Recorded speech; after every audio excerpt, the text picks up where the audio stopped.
Bem-vindos e bem-vindas à Lei da Paridade. Cá estamos todas as semanas comigo, Leonor Rosas, com a Adriana Cardoso e com a Maria Castelo Branco.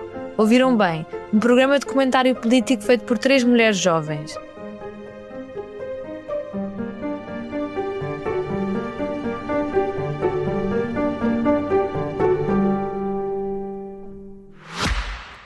Subscrever o Expresso é ter acesso à melhor informação, a uma vasta oferta de conteúdos exclusivos e à opinião de referência. Subscrever o Expresso é tornar-se membro do nosso clube, poder ser voz ativa de uma comunidade informada e beneficiar de vantagens exclusivas. Subscreva o Expresso em expresso.pt/digital. Expresso. Liberdade para pensar. Neste programa, na verdade, somos só 2 mulheres jovens, porque a nossa amiga Maria Castelo Branco se encontra em viagem e sem acesso à internet para participar, e eu e a Adriana estamos à distância, porque na verdade eu também me encontro em viagem, em Inglaterra, e por isso não pude estar presente em estúdio, e a Adriana também está à distância em Coimbra, aposto eu, na verdade não tenho a certeza. Apostaste bem. Eu apostei bem. A Adriana volta sempre para casa sempre que pode. E acho que faz bem. Estamos na Semana Santa, Leonor. É verdade. Sabes que eu me esqueço dessas coisas, mas é verdade. Eu sou um bocado jacobina, como vocês Como toda já a sabem. gente já sabe, sim. Como toda a gente que nos ouve já sabe.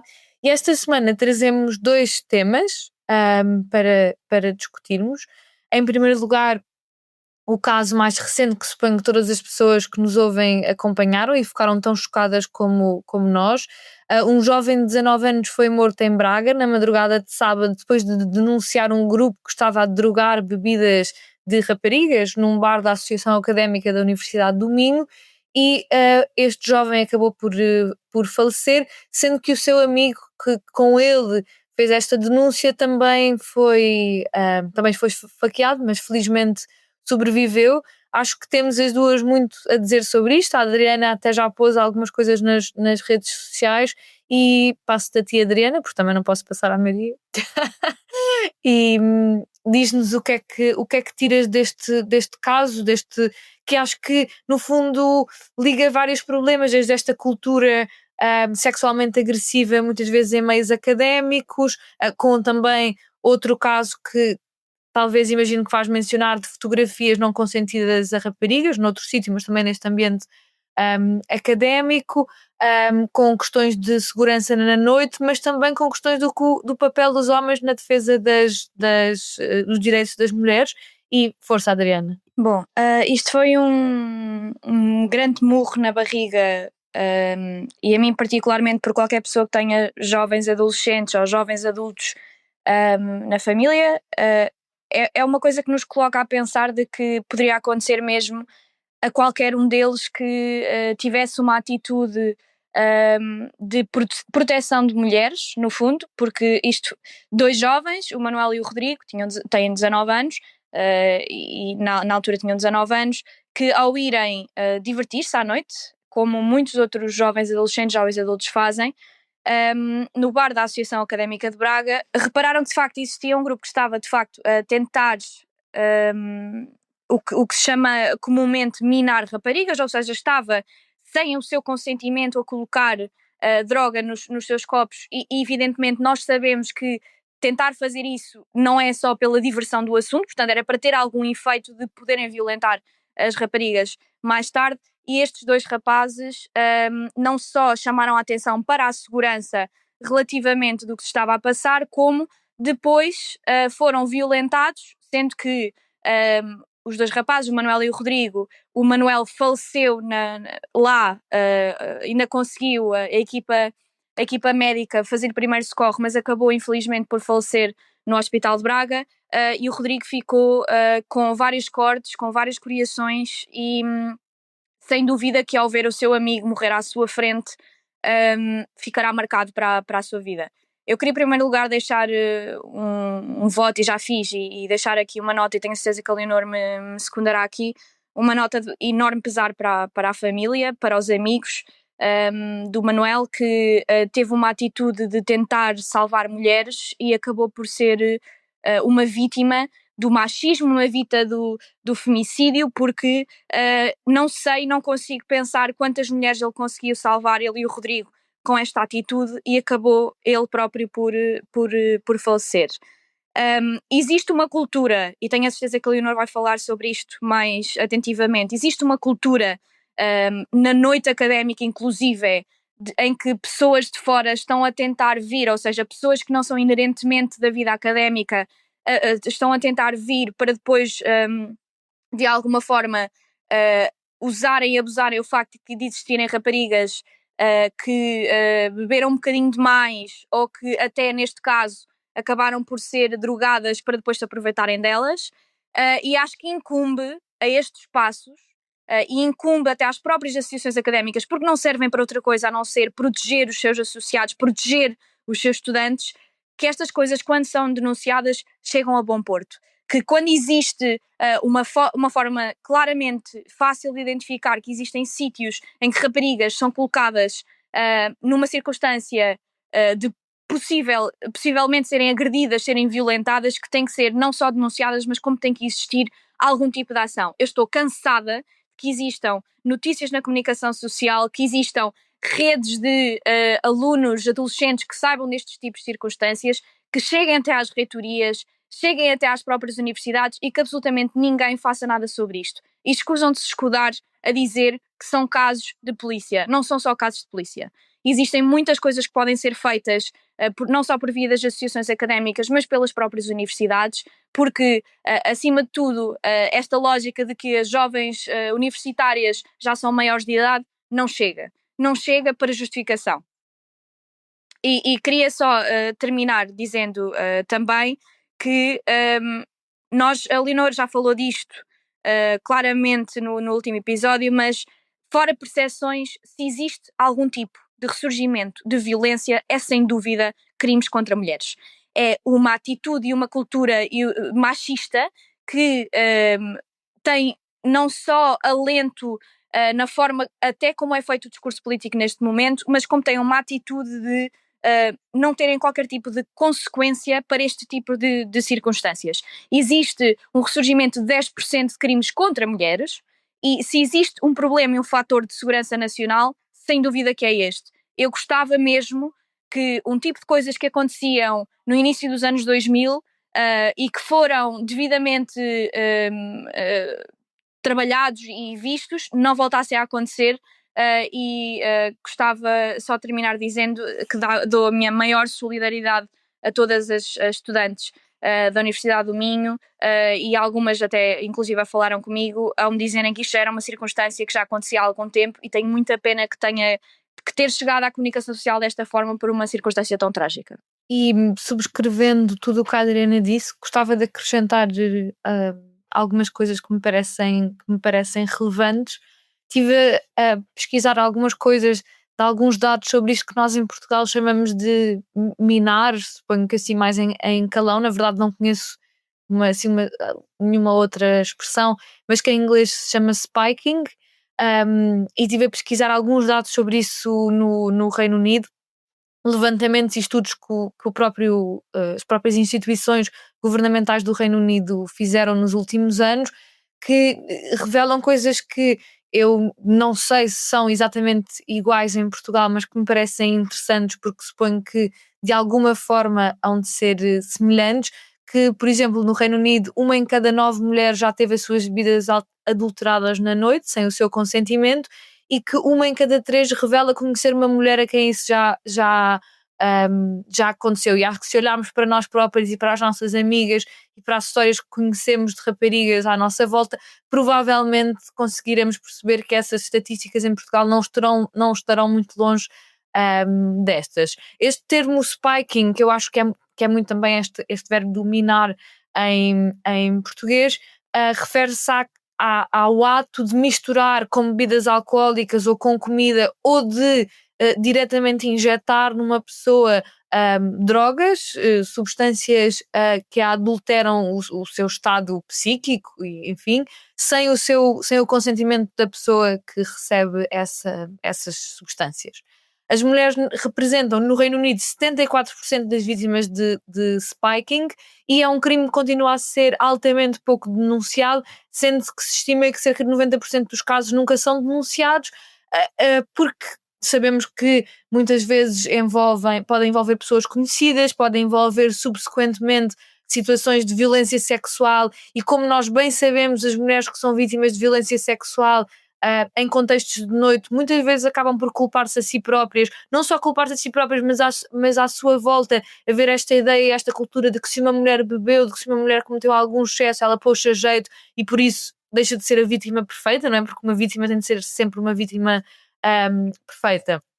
Existe uma droga, que é o GHB, que é conhecida como a droga da violação e que pode ser usada de forma recreativa, mas ela é considerada, ela é às vezes chamada de rape drug, porque ela é usada por muitos violadores para deixarem as vítimas inconscientes, porque se ela for tomada um, em excesso, deixa as pessoas verdadeiramente inconscientes.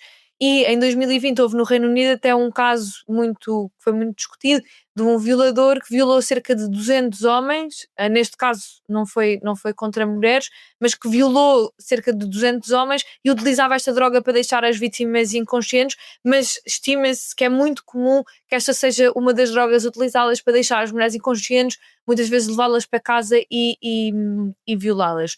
E eu gostava de pegar aqui para terminar em 2 pontos que a Adriana já levantou, mas que eu gostava de sublinhar. Em primeiro lugar, a importância de que, e a Adriana disse isso e eu acho isso muito relevante, não são só casos de polícia, e há coisas que todos e todas podemos fazer, não só como indivíduos, mas também ao nível dos estabelecimentos noturnos, como ao nível das universidades.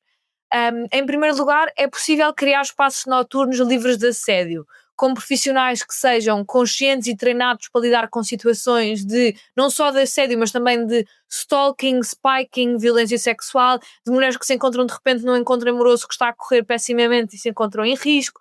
Já foi feito em várias cidades e em vários, até em vários bares específicos.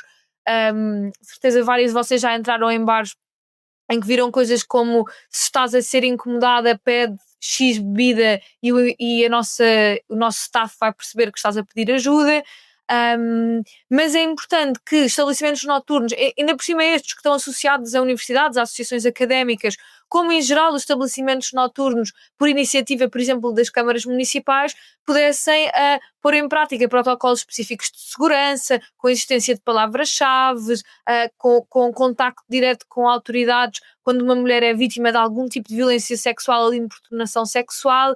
E acho que é muito importante que esta discussão exista não só entre nós mulheres, no sentido de nos protegermos e de que mecanismos é que eu nunca deixo a bebida sozinha, nunca não sei o quê, nós temos sempre muito essa coisa umas com as outras, mas também que existam mecanismos institucionais e dos próprios estabelecimentos que nos recebem para garantir que estamos seguras. E terminar por dizer que estes 2 rapazes mostraram uma atitude muitíssimo corajosa e eu acompanho a Adriana neste sentimento de solidariedade com a família do jovem que foi assassinado, a que perdeu a vida a tentar defender mulheres de violência sexual, de violação, e que não consigo imaginar o sofrimento da família e dos amigos, do amigo que testemunhou isto, por terem perdido esta pessoa, mas gostava de utilizar o seu exemplo para dizer que é possível ser-se um outro tipo de homem, é possível ser-se um homem contra a corrente da violência machista crescente, contra a cultura dos incels que nós falámos no programa passado, é possível ser um homem respeitador que quer proteger as pessoas à sua volta, não de uma forma paternalista, mas quer contribuir para a libertação de todas as pessoas e garantir que as mulheres não são vítimas de violência doméstica. E é este o tipo de homem enfim, que toda a nova geração deveria ser, e pronto, e nesse sentido acho que é uma coisa que é muito, muito forte para nós e para nós as duas, mas eu sei que a Maria também se sente assim, não é? Ela também me partilhou questões sobre isso. Antes de tu trocares para o próximo tema, eu queria só fazer um ponto, porque muitas vezes acusam-nos de nós não valorizarmos, ou seja, desvalorizarmos masculinidade e subvalorizarmos a questão do feminismo e de mulheres e da perspectiva feminina. Não é esta componente, infelizmente isto foi trágico, não é? Porque é evidente que uma denúncia não devia dar uma morte, de todo, mas esta atitude de um homem ver mulheres em questões que estão desprotegidas, de uma forma em que outros homens as podem vitimizar e tomarem uma posição relativamente a isso, é um exemplo de masculinidade positiva, é um exemplo de masculinidade que faz falta. E eu queria mesmo deixar, para mim, a pertinência de falar deste tema é deixar mesmo isto claro. Não existe para mim uma componente de masculinidade que toda ela é tóxica. Esta componente de proteção é mesmo muito positiva. Eu queria mesmo deixar este louvor enorme a estes dois rapazes, enfim, jovens adultos, mas estavam no secundário, não é? Portanto, é mesmo muito trágico, mas acho que é mesmo muito pertinente deixar os nomes deles, do Manuel e do Rodrigo, que deram um exemplo enorme para todas as pessoas e todos os homens que conheçam este caso.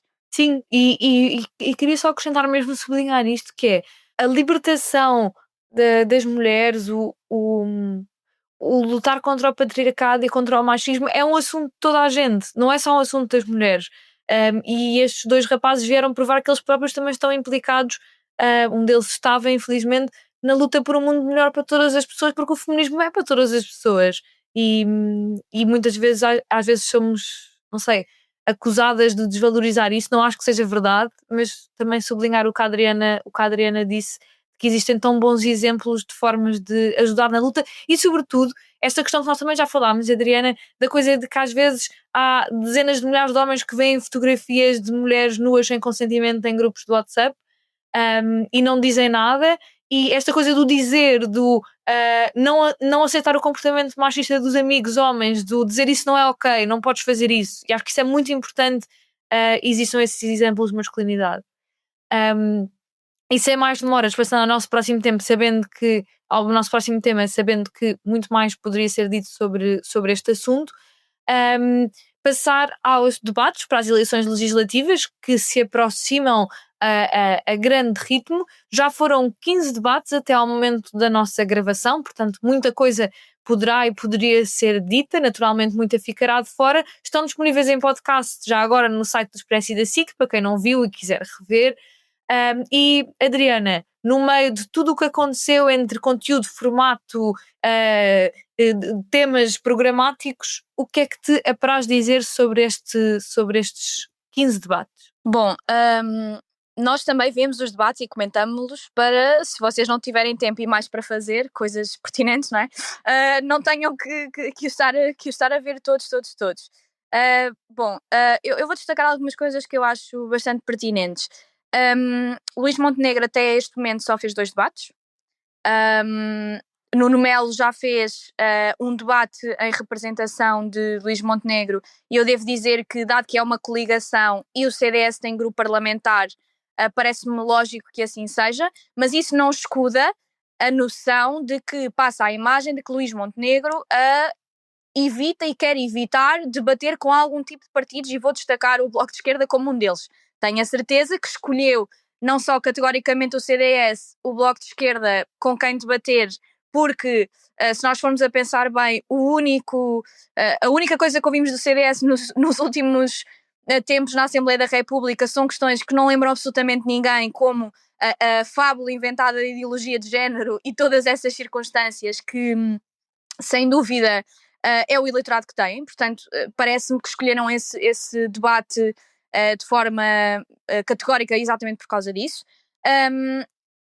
Mas também gostava de ressalvar que o Bloco de Esquerda já anunciou, e por isto podem ir ver as notícias, não estamos a dar inside info, portanto isto é público, de que para o debate com o Nuno Melo o Bloco de Esquerda não vai enviar Mariana Mortágua, vai enviar Joana Mortágua. Parece-me que faz todo o sentido, percebo perfeitamente que, de forma a deixar claro que estão contra a posição do PSD e de Luís Montenegro, que vão enviar Joana Mortágua em vez de Mariana Mortágua. Acho que era engraçado não dizerem nada e depois chegar à altura e ele fosse ser surpreendido com uma gêmea diferente. Acho que tinha a sua graça, mas percebo perfeitamente. Eu vou destacar 2 circunstâncias que eu vi em 3 debates que eu acho que são pertinentes ressalvar. Em primeiro lugar, o primeiro debate, que foi com o PCP e com o PSD, em que Luís Montenegro, ao ser confrontado com um partido com uma posição que por acaso eu partilho, que é que Luís Montenegro devia-se ter demitido, Luís Montenegro ficou sem saber onde se meter, com uma cara de absoluta incapacidade de resposta. Nota-se que ele está claramente desconfortável com o caso Spinum Viva, não está pacífico, não tem boa resposta para o assunto, e como foi o primeiro debate, acho que ele desvalorizou Paulo Raimundo e o PCP, e como foi confrontado pela primeira vez em debate com o tema, notou-se que ele fica visivelmente desconfortável com o mesmo. Vou ressalvar também no debate PS-PAN que Pedro Nuno Santos inaugurou uma narrativa completamente diferente. Acho que Pedro Nuno Santos está-nos a dar bangers todas as vezes que fala. Já foi a questão da imigração, que afinal é contra a manifestação de interesse, quando foi o seu partido um dos autores da manifestação de interesse, e com muito falta de respaldo pela parte do próprio partido, inclusive da Ana Catarina Mendes, que foi uma das responsáveis da pasta, mas agora inaugurou no debate com o PAN de que de facto se construiu pouco em Portugal. Que ele disse esta frase, que se construiu pouco em Portugal nos últimos tempos e que acha que se deve construir mais. A partir de agora, sempre que a direita disser, o PSD e a IEL disserem que é preciso que haja mais construção, podem utilizar o argumento, bom, pois bem, até o secretário-geral do Partido Socialista concorda, porque Pedro Nuno Santos inaugurou este preceito e acho que é fantástico que o enfant terrible do PS e, portanto, o líder mais à esquerda desde Jorge Sampaio, uma coisa assim fabulástica relativamente a Pedro Nuno Santos, tenha uma posição bastante liberal relativamente ao mercado habitacional. E vou terminar relativamente aos debates dizendo que eu acho que é perfeitamente possível, e já disse isto várias vezes, que o eleitorado e as pessoas considerem que Luís Montenegro tem que se explicar melhor, que a questão da Spin não Viva não está bem explicada, que de facto ele fez algo que não é considerado ético, mas que ao mesmo tempo penalizam o Partido Socialista por ter enviado o país para eleições e penalizam Pedro Nuno Santos porque não o consideram um líder capaz de ser primeiro-ministro. E infelizmente nós vamos para eleições com a noção de que, embora se votem evidentemente deputados que representam, ou seja, são eleitos pelo seu distrito, mas representam o país, as pessoas votam também em candidatos a primeiro-ministros. E parece-me que Pedro Nuno Santos não consegue passar uma mensagem de um melhor candidato a primeiro-ministro do que Luís Montenegro, embora Luís Montenegro seja beneficiado por ser o incumbente. Acho que Pedro Nuno Santos é muito fraco mesmo, e isso fica presente da forma como nós estamos agora a ver a nível de sondagens, que sempre a Intercampos e só a Intercampos coloca o Partido Socialista acima, e não quero por isto dizer que estou a fazer futurologia e que no dia das eleições não estou aqui a comer o meu chapéu. Estou só a dizer que Pedro Nuno Santos parece-me claramente continua a não ser visto como um candidato a primeiro-ministro mais forte do que Luís Montenegro. Mas vou passar para ti, Leonor, fazendo-te uma pergunta, uma questão. Nós tivemos vários debates de frente a frente entre a esquerda, e eu até disse quando dei notas que o debate, por exemplo, entre o PCP e o Bloco de Esquerda parecia um jantar entre dois ex-namorados à frente de pessoas, em que estão os dois de uma forma não estão confortáveis com a situação, mas claramente não vão estar ali a tirar farpas uns para os outros e portanto não marcam golos argumentativos. A Mariana Mortágua tentou começar a explicar o conservadorismo social do PCP, mas não foi consequente. Tu não achas que a esquerda, ao contrário da direita, por exemplo, viu-se no debate com o Rui Rocha e com o Luís Montenegro, que o Rui Rocha fez-lhe críticas muito profundas, que a esquerda ainda tem assim quase uma ideia de pacto não agressão com uns entre os outros, e portanto nos debates não se vê grande diferença agressiva até em termos de argumentário entre diferentes partidos de esquerda? Acho que é uma ótima pergunta que fazes e vou responder-te. Queria só dizer algumas coisas antes de entrar nessa questão específica. Em primeiro lugar, uma declaração de intenções, já que já estamos de facto a falar de campanha e de debates e de sondagens e de tudo mais, é que quer dizer, isto já está, é público, não é? Vou ser a sexta candidata do Bloco de Esquerda no Círculo Eleitoral do Distrito de Lisboa e por isso, tal como aconteceu ano passado, não estávamos à espera que acontecesse outra vez este ano, mas aqui estamos nós outra vez em eleições. Não farei parte da Lei da Paridade até o dia 20 de maio. Tenho a certeza que a Maria e a Adriana vão ter muitas saudades minhas. Vamos ter muitas saudades tuas, porque não existe Lei da Paridade sem a Leonor, não é? Mas vamos contar que são poucas semaninhas, e vamos ter assim uma pausa da nossa esquerdista irremediável, mas é uma pausa muito breve, esperamos nós. Esperamos não, sabemos nós. Sabemos. E teremos desculpa, deixa-me só, desde já, embora eu não seja uma pessoa interessada, como toda a gente sabe, desejar uma boa campanha para a Leonor. Muito obrigada. Sei que não vou contar com o teu voto, até porque não votas no meu círculo eleitoral. Já voto, doutora Leonor. É? Olha, pronto, fica aqui uma oportunidade para votares em mim, mas sei que não vais agarrar essa A oportunidade. probabilidade de eu votar no Bloco de Esquerda é tão grande como eu ir almoçar a um restaurante do Olivier, portanto não me parece que isso vai acontecer, sim. Não compreendo inteiramente a comparação, mas vou aceitar. Não, mas para continuar, para falar dos debates, é isso. Teremos convidadas especiais, tal como aconteceu no ano passado, nas mesmas circunstâncias. E por isso queria já dizer isto, porque não quero fingir que sou partidariamente imparcial neste comentário que aqui estamos a fazer hoje sobre debates, e porque estou, aliás, pessoalmente implicada na campanha como candidata e como, enfim, dirigente do Bloco de Esquerda.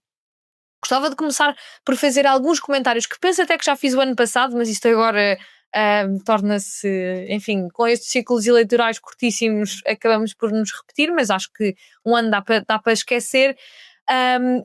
Mas que acho que é pertinente reiterar. Em primeiro lugar, não me parece de modo algum razoável que que os debates durem apenas 25 minutos, sabendo que o PS-PSD durará 75.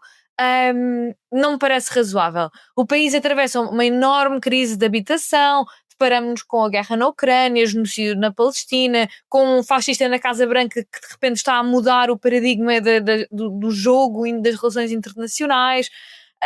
Enfim, falamos muito disto aqui. A nossa geração, 2/3 das pessoas da nossa geração ganham 1.000 euros ou menos por mês, 1/3 emigrou, as carreiras dignas e estáveis tornaram-se numa miragem, e para cima disto acho que há ainda um maior dever de aprofundamento político, porque temos uma extrema-direita, não só em Portugal como noutros sítios do mundo, mas falando agora aqui em Portugal, que através de um discurso muito simplista e muito falacioso acaba por tomar muitas vezes conta dos debates com mentiras. O fascismo cresce em Portugal e cabe aos democratas, aos antifascistas, perder tempo a desmistificar ideias racistas, xenófobas, anti-imigração, machistas, que é preciso mais tempo para desconstruir uma mentira. É preciso que as pessoas do campo democrático engajem com a pessoa de extrema-direita para desmistificar as suas ideias e para contrariar as mentiras que muitas vezes são ditas, e depois sim passar a enunciar programa político. E acho que 25 minutos, especialmente com este acréscimo que existe, não é suficiente. Tal como não é suficiente em geral para discutir um projeto de país, um futuro a longo prazo.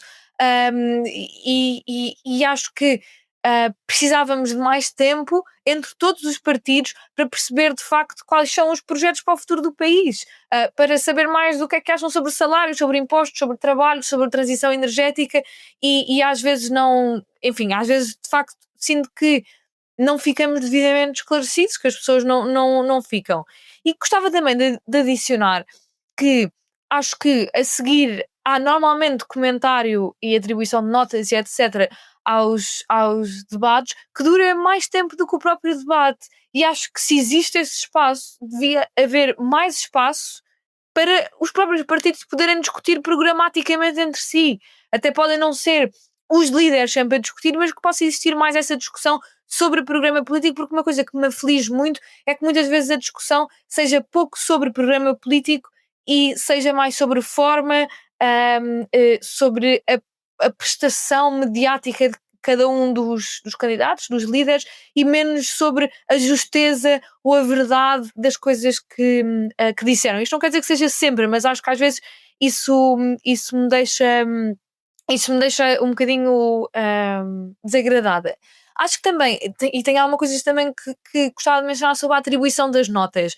Eu acho que a atribuição das notas contribui um bocadinho para uma certa espetacularização da política e fazer parecer que é um bocadinho um jogo de futebol em que é fácil dizer quem ganhou e quem perdeu, quem é que marcou um golo, quando na verdade me parece muito mais complexo do que só isso, e por isso também não adoro a coisa da atribuição de uma nota. E gostava também de sublinhar uma coisa que eu acho que nós sublinhamos muitas vezes aqui neste programa, e que eu gostava de ver mais em geral, que tem a ver com a questão da parcialidade e imparcialidade.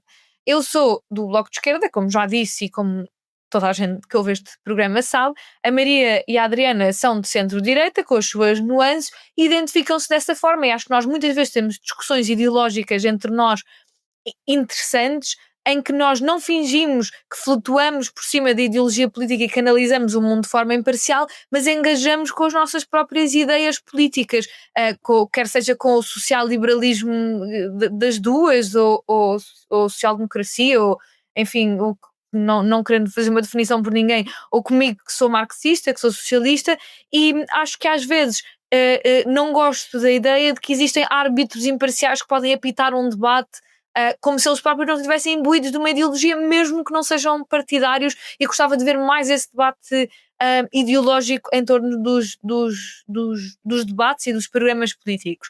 E estou um bocadinho a fazer este comentário porque não quero entrar diretamente, não quis, quando estava a pensar o que é que ia dizer hoje, não quis entrar diretamente em comentar a prestação de X ou Y líder, porque o estou já a fazer do ponto de vista de candidata do Bloco de Esquerda e achei que faria mais sentido comentar a forma dos debates. E também gostaria de apontar o que no meu caso eu acho que é uma vergonha, que é a arbitrariedade com que Luís Montenegro decide não participar em certos debates, que no fundo é desqualificar certos líderes partidários, como se eles não merecessem debater com ele, ou como se de alguma forma quisesse evitar o confronto. E tenho a certeza que Mariana Mortágua seria muito dura no confronto com ele sobre estas questões da corrupção e de corrupção, enfim, destes casos em que ele está envolvido.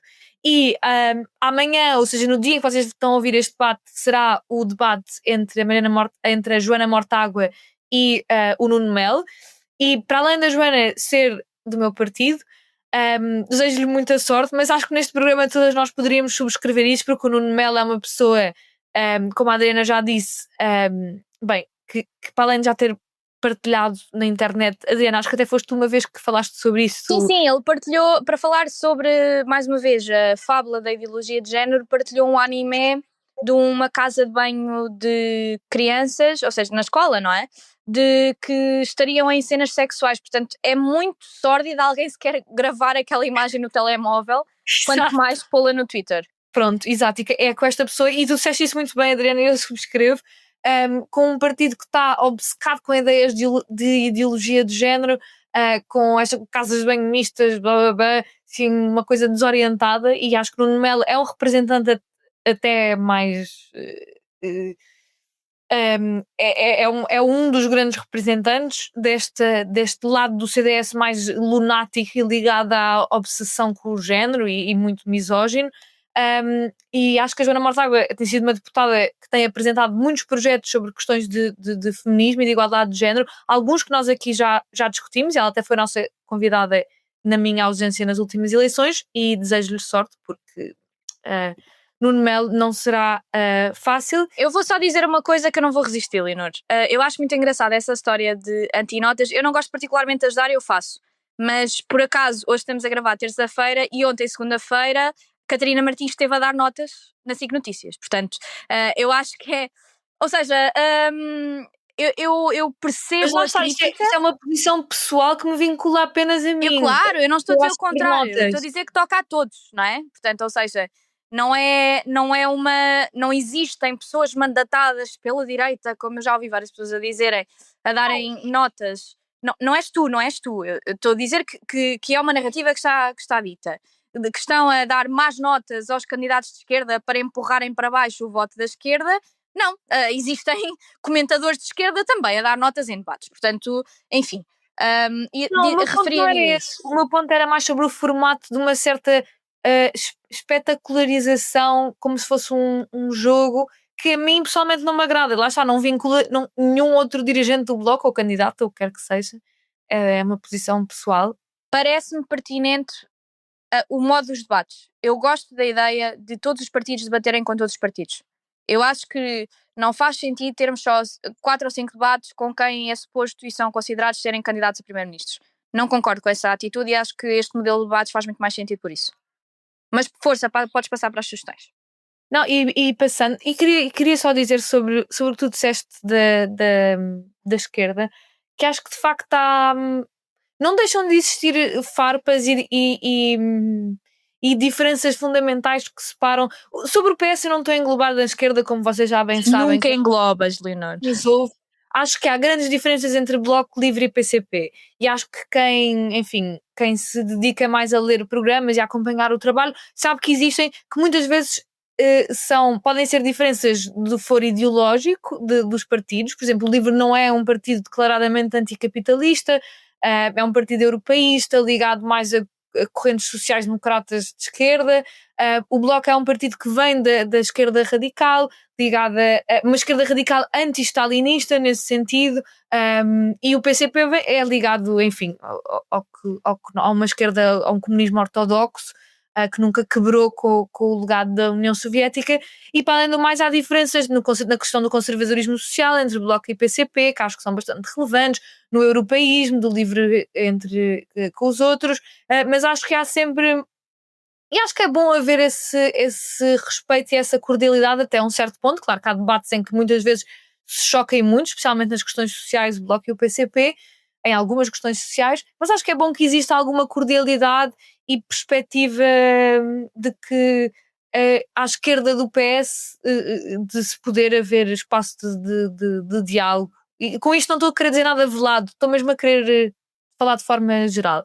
E Adriana, passo para ti para terminarmos este nosso episódio com a tua recomendação. Neste caso vou dar duas. Uma, eu vou fazer um 2.0 do que disseste há pouco.